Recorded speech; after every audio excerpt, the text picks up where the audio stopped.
Banda, čas je denar, zato bomo zdaj varčevali zelo na hitro. Z Maticem. Zdravo. Živo. A si bil ti ful zapravljiv, da si naredil app za varčevanje?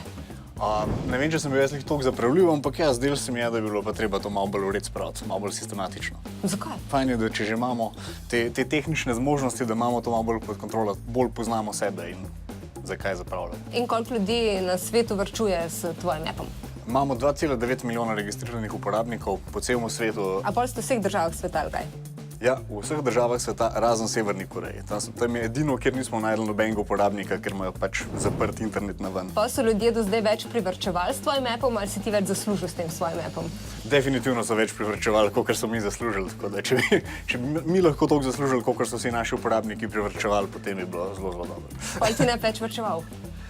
Mogoče je to ta drug problem. Tako se vsaj lažje poistovetiti. Ko delamo nekaj z appi, in damo naše podatke, koliko je to zdaj varno? Zelo dobro vprašanje. Popolne varnosti nikjer ni, se pa seveda maksimalno trudimo, da se vaše podatke čim bolj zaščitimo, tudi kriptiramo vse te podatke in pač tako skrbimo, da so podatki uporabnikov varni. A so zihar? 100% ni na tem svetu nič, še posebej v IT-ju se pa trudimo, da je to ta 99,999.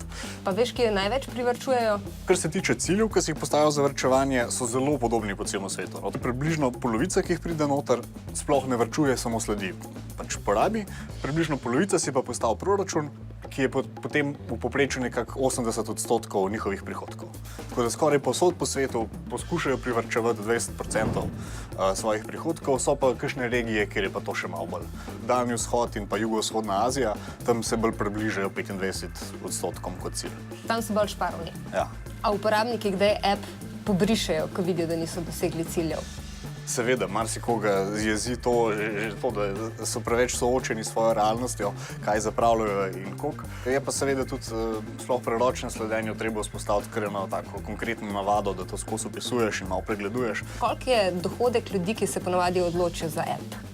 To pa zelo varira po celem svetu, tako da tudi nekako smo gledali že par let nazaj, da se precej dobro ujema s BDP-ju na prebivalca, da tukaj zelo korelirajo te podatki. Od nekako 400-500 evrov, kolikor smo imeli, mislim, da za Indijo, povprečne prihodke, pa tudi do čez 2000, kolikor je bilo recimo za Avstralijo. Verjetno pa tistih hiperbogatih pa vendarle nekako ne zajamemo, ker jim je precej bolj vseeno in imajo občasno že kakšno ekipo ljudi, ki se s tem ukvarja. Oni imajo itak računovodjo, ne? Ker to je v bistvu zdaj računovodja, ki ga imaš na dlani. Tako nekako, ja. To je zdaj za premisli, če je fajn biti skozi svoje računovodje skupaj. Mi temu nekako pravimo, da je to tako nekako, kot da bi imel računovodjo ves čas ob sebi, ampak je pa predvsem manj narodno, ko si v posli. Dobra. Banda, to je to. Od spodaj nam napište, zakaj pa vi varčujete. Imaš še ti kakšno vprašanje? A sploh veste, zakaj zapravite vaš denar? Pa če bi bilo to, kje boš? Napište od spodaj.